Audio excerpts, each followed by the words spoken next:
salaamaaleykum suñu mbokk yi batterie acide ak man moom gënaluma parce que saa yi entretien yi daa bëri quoi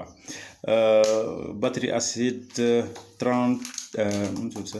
230 ampères heure ok ñu bëri dañuy jënd batterie mais batterie acide mais duñu am maanaam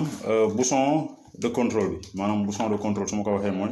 xam nga tey boo amee nii doo xam qualité acide bi ndax jeex na wala jeex yow doo ko xam quoi or que tey bu fekkee am nga li bouchon de lan lañ koy wax bouchon de lan lañ koy wax sax bouchon de surveillance wala boog de protection yaa xam noo ko tuddee mais en tout cas bouchon la comme bouchon yii nii mais différence am mooy bii nii dalay won niveau acide bi fan la toll maanaam tey bii doo xam niveau acide bi moo tax dañuy jékki-jékki yenn période yoo xamante ne sa batterie day gaaw a vide lu dem ba fajar ñaan acide bi mais doo xam quoi parce que da nga koy bàyyi ba mu jeex moo tax waaw donc bouchon de surveillance bii ngay jël donc bii avantage am mooy di nga xam niveau acide bi fan la toll xam nga instant yi nii xoolal instant yi dafa vert rouge buy wàcc di wàcc nga xam ne sa niveau acide kii na quoi fees na donc da nga war a jënd eau distillée bon sama français ne xawul leer mais eau déminéralisée voilà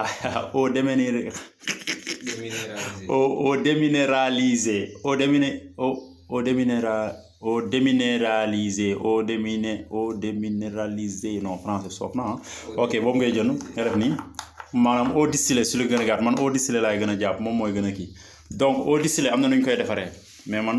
droit d'auteur la quoi boo leen bëggee eau distillée il faut ngeen fay ma xaalis ma woon leen eau distillée nan lañ koy defaree naturellement ok léegi bii ngay dugal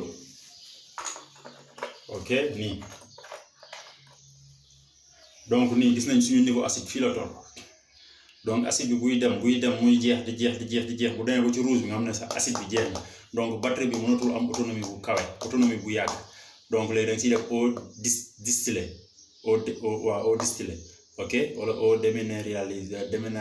déminéralisée waaw il faut qu'on fasse un peu de comique quoi pour abonné yi xaw a ree tuuti ok sama gars yi daneen jëf na loolu la donc moom lañu am si yëpp dañ koy am da nga koy def si kii waaw parce que il faut noter affaire yi par cellule cellule 1 cellule 2 cellule 3 cellule 4 cellule 5 cellule 6 donc cellule bu nekk